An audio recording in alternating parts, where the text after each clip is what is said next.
afternoon. I'd like to thank my fellow chiefs and sheriffs for joining us today because what happens in any one of our cities really happens to us as a community as a whole, and we have to tackle these issues together.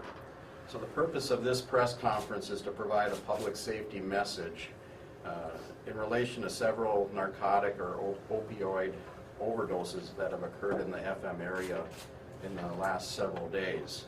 At least 4 of these incidents are believed to be linked to opiate overdoses, and those 4 incidents have resulted in the deaths of 3 people in Fargo.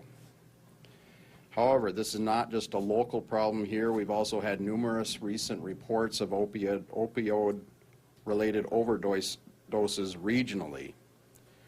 Opioids are a class of drugs which include heroin and opium, as well as prescription pain relievers such as oxycodone, hydrocodone, codeine, morphine, fentanyl, and others. Within the last 2 weeks, 3 individuals have lost their lives due to suspected opiate overdoses. On March 6, Fargo police officers responded to a medical emergency where a 37-year-old male is believed to have died of an opioid overdose, but we're waiting toxicology reports to find out if that is the case. Also on March 6, Fargo police officers responded to a medical emergency involving Tyson Cheney, 24 years of age, who is believed to have died due to an opiate overdose. On March 9th, we responded to what we suspect is another opiate overdose. However, the victim did not die as a result of the overdose. On March 12th, Fargo police officers responded to a medical emergency involving Lucas Anderson, 26 years of age, who is also believed to have died due to an opiate drug overdose. An investigation is currently underway to determine the sources of the narcotics and whether the cases are interrelated. Chemical analysis of the drugs is also being conducted to determine if an adulterant caused the deaths or if death in these cases was due to an opiate overdose such as heroin.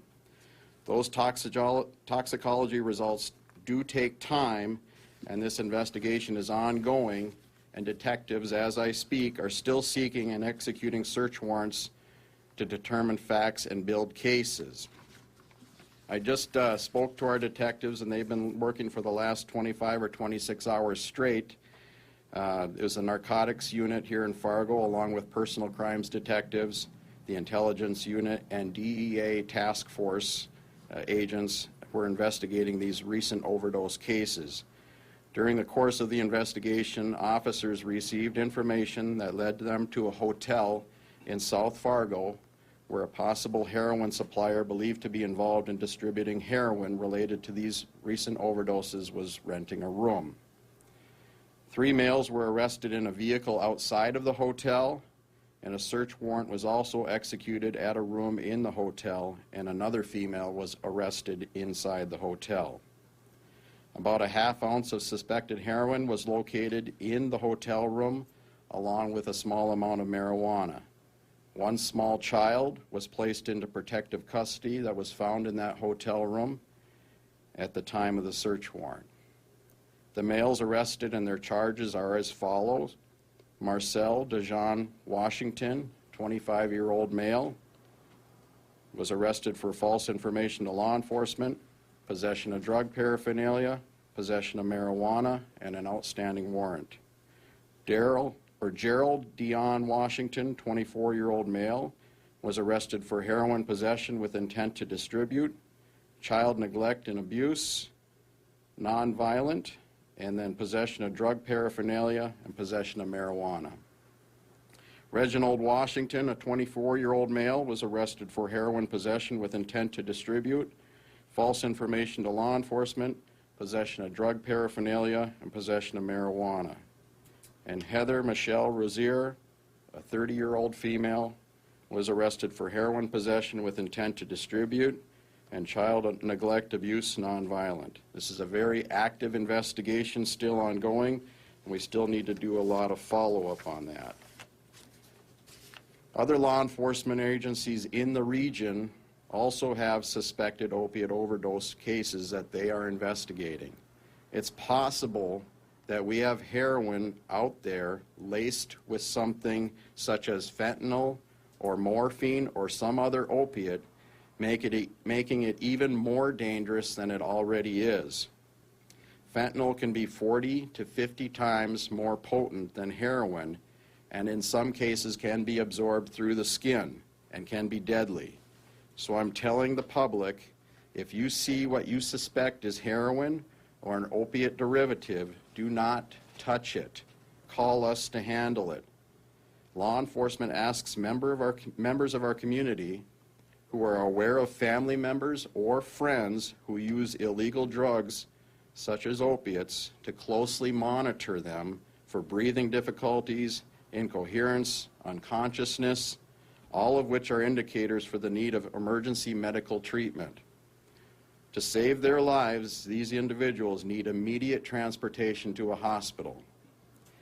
We're asking anyone with knowledge about these incidents or information to share about the distribution of opiate drugs in our community to contact their respective law enforcement agencies. For Fargo residents, they can call the Fargo Police tip line at 241-5777. I'm going to ask Chief Ebbinger to also speak about some incidents they have in their community. Thank you, Chief Todd. As a result of the discussions initiated here by Chief Todd and his personnel in looking at this recent string of overdoses, we are reviewing our cases. At this point, we were already aware Moorhead is a lead agency on the Lakes to River Drug Task Force we have in Minnesota. We had 2 overdoses. Both of them were Narcan saves. Both subjects survived their overdose. This occurred in Clay County, and we are investigating, trying to work backwards towards the source of the drugs there to see if we have a tie-in. We also have an overdose from last summer. This has been investigated fairly thoroughly. At this point, we're quite sure it was a heroin overdose. We do not believe at this point that it's related to the substance that we're currently seeing the recent uptick in overdoses that's here. But that is an overdose death that is an ongoing investigation in Moorhead. One of the things I think I'd love to reiterate here and really get across to the public, we don't have a lot of credibility with people who have an addiction. They don't want to listen to the police and they don't want to talk to the police. But families and friends of these individuals really need to be aware that there's a strong chance that there's something that's more deadly than what they've been contending with up to this point. And they really need to be aware that if they have family members or friends who are users of drugs, talk to them. If you're going to get out of drug use and try and deal with your addiction, now is a good time to do it. If not, please monitor them and get them the medical help they need if they see an indication of an overdose. This is a great concern. The drug use is serious enough, but when we start losing lives over that, it's a public health concern, and that's why Chief Todd called me yesterday and said we need to make the public aware of this as quickly as possible. And I think it's valuable information that the people need to keep in mind. Chief? Mike, did you want to say anything? The community of West Fargo, while I am not aware of any incidents in this last round of overdose deaths or injury, has experienced overdose death in one of our local motels during 2015. I am also aware that on 5 different occasions, officers of the West Fargo Police Department responded to heroin-related overdoses, and those individuals were saved through the administration of Narcan by FM ambulance. There are a number of these overdoses that we are unaware of because they are either treated by family or friends through the use of naloxone rescue kits, or they respond to local emergency rooms and are treated there. I have some information from a local emergency room that since October of last year until just recently, there had been 143 overdoses of an unknown substance. Either the individual refused to indicate the type of narcotic or substance that they had used. 29 were for over-the-counter drugs, 14 were for antidepressants, and 11 were reported to be heroin overdoses. So those cases, to my knowledge, had not been reported to the police department due to HIPAA. So what we are able to report on is just a small portion of what's occurring in our community, and we need to make sure that the community steps up, looks out for themselves, their families, and their friends, and report the activity so that it can be addressed.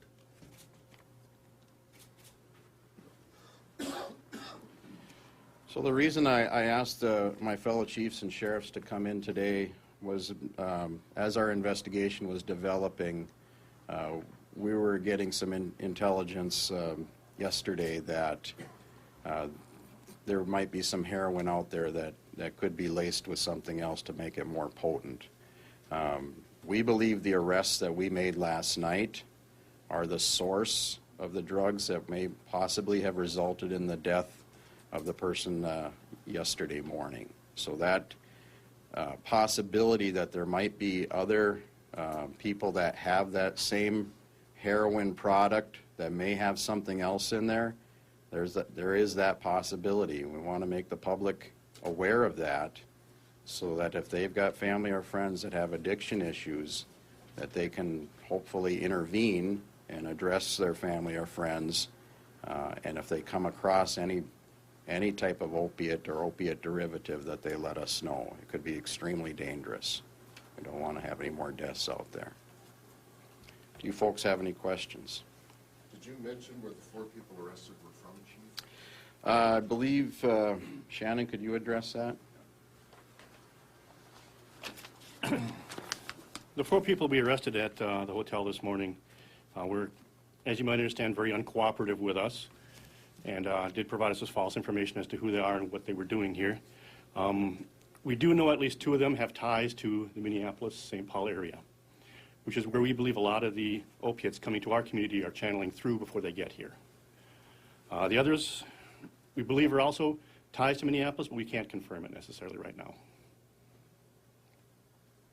Have you, or can you say what hotel it was? It's the Residence Inn at 4335 23rd Avenue South, and they were arrested outside in the lot That was last night you guys arrested him? early this morning. What time? 6:37-ish, kind of. So are you operating under the assumption that these drugs are tainted, given the evidence you have? Well, we're operating on the assumption that it could be tainted, so we're taking every measure we can to deal with that as a more dangerous situation than normal for the heroin deaths. There's no such thing as good heroin. It's all bad. There's no such thing as a good batch.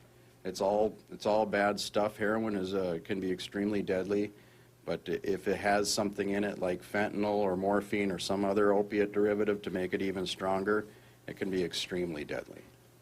You said it's 40 times more potent? Fentanyl can be 40 to 50 times more potent than pure heroin. Chief Todd and Chief Eppinger, your allusion to people being uncomfortable about law enforcement if they have an addiction and so on. And I'm sure the issue to them is will they be getting help, medical help or rehabilitation without being incarcerated. But the question I have from your perspective is, especially in North Dakota with impending finance cuts in human resources and services, what's the status of access to immediate help in the institutions or the entities that deliver such services? Well, that's a good question. I read the article this morning in the forum, and that's certainly going to be a topic of discussion. You know, right now, I'm talking here at this press conference to let you know that we've made some arrests of people that are supplying what I view as extremely dangerous for people in our community. But ultimately, this is about hopefully saving a life and preventing somebody from trying this heroin that could be laced with something, or heroin at all. But that's the reason I'm speaking to you right now, is about saving a life. As far as funding for Health and Human Services, that's probably not my area of expertise, so I'll just speak from the enforcement aspect. And if I just might continue on that vein, how do members of families and the public access the Narcan or the naloxone rescue kits or other antidotes if they have concern about somebody they're close to?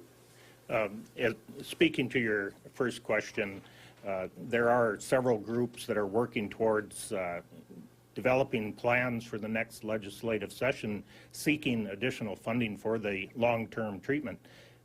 Immediate medical treatment is provided through the local hospitals here in the Fargo-Moorhead area. So if there's some sort of physical condition, they certainly can seek immediate treatment for that physical condition until they're stabilized, and then they'd be referred on to additional treatment.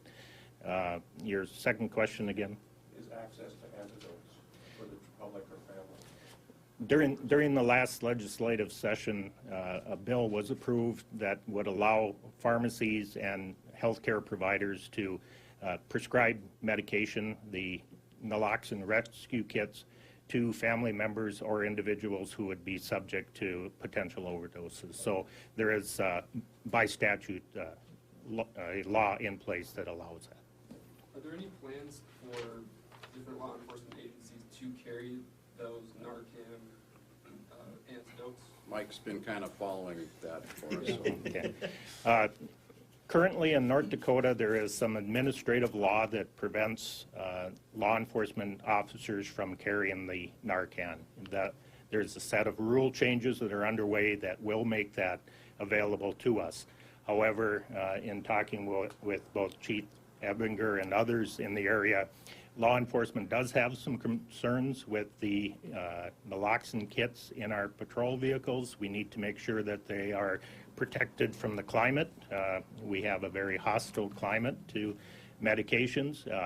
We also need to make sure that our officers are trained in that and that they're properly secured so that they're not abused themselves. So we have some issues that we need to take care of there.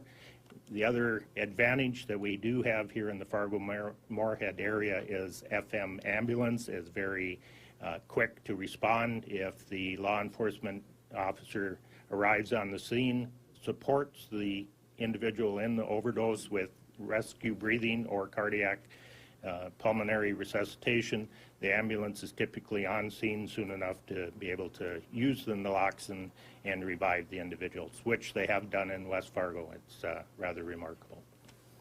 You know how long it would take to analyze the drugs seized for the chemical compounds and know what you're dealing with yet? I think our experience has probably been 4 to 6 weeks to get toxicology reports back as the average time. Just on the Minnesota side, reference the naloxone. Minnesota first responders, we do have legislation that allows us to carry it, but in looking at it, as Chief Wrighton outlined, there's a number of things that would impact on the efficacy of that, particularly given our climate. But we have tracked response from FM ambulance. It's been very, very good. And they can get there and administer what we know is a well-maintained dose of naloxone in a time that would be relatively the same or better than if our officers were carrying it. So we don't see the need on that at this point.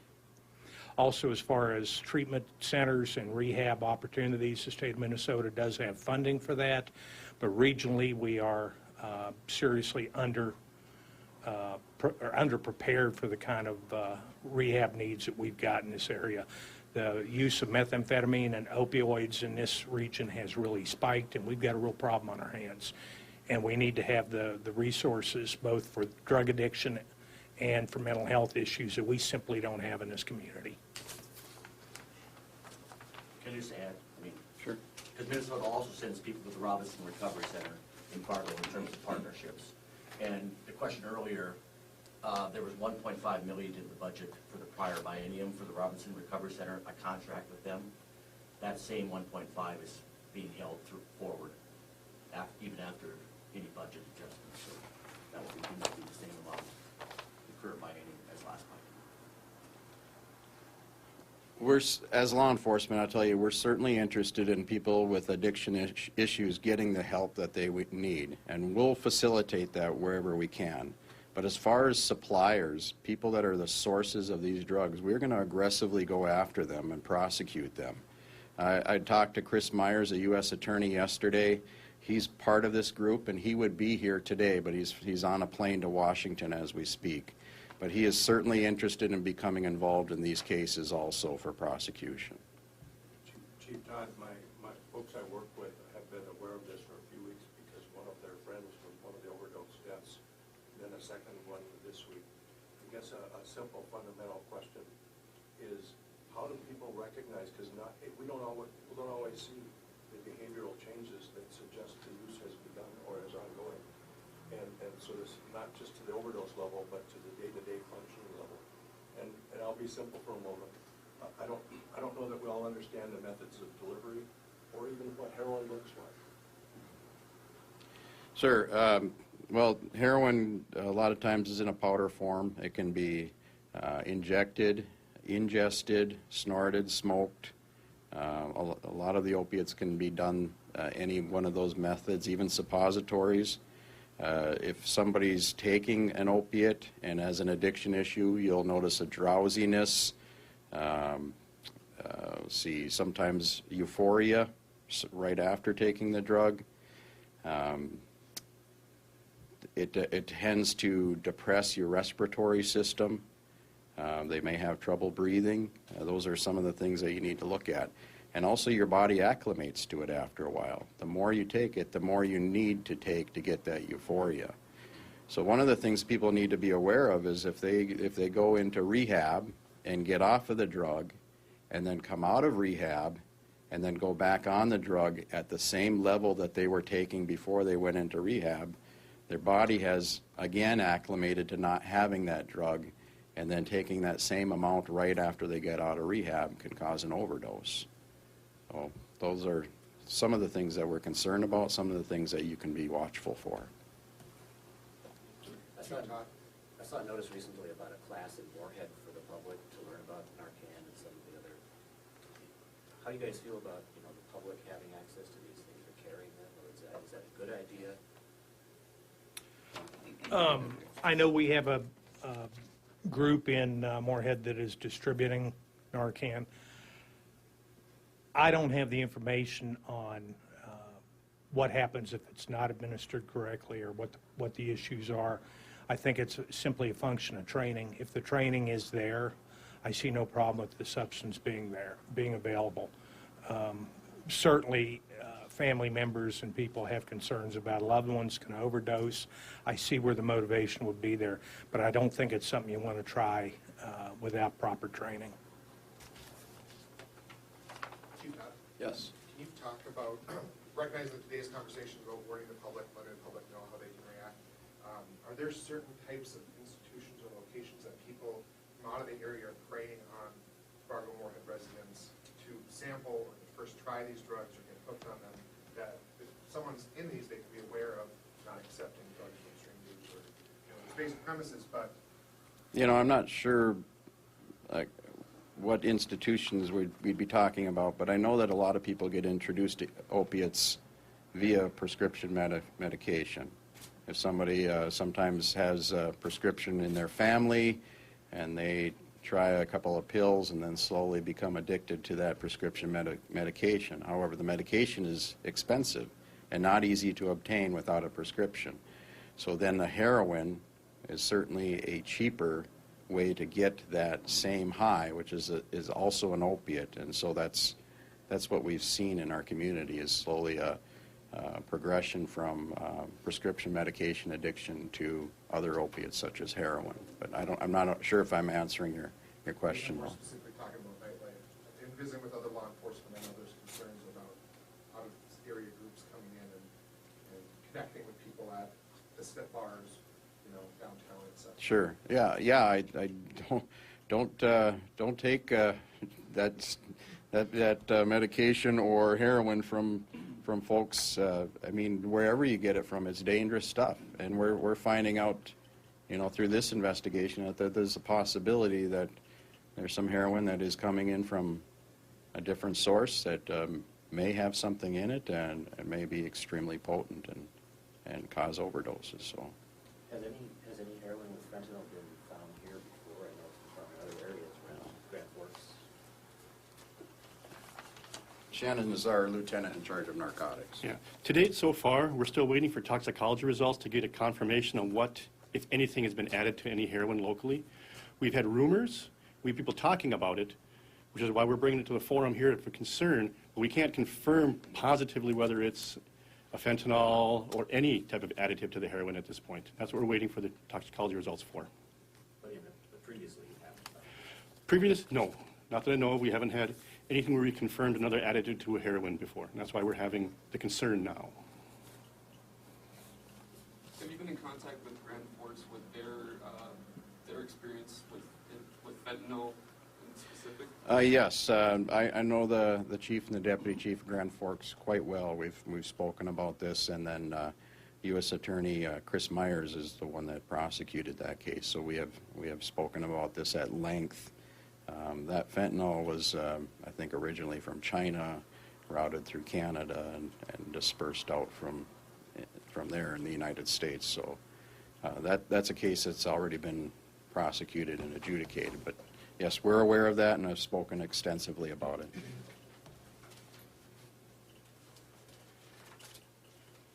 Well, thank you very much for your time. We appreciate you coming, and we hope the public is vigilant about what we're talking about, and if they've got family members or friends that have addiction issues, if they could pay close attention to those family members and friends, we'd appreciate that.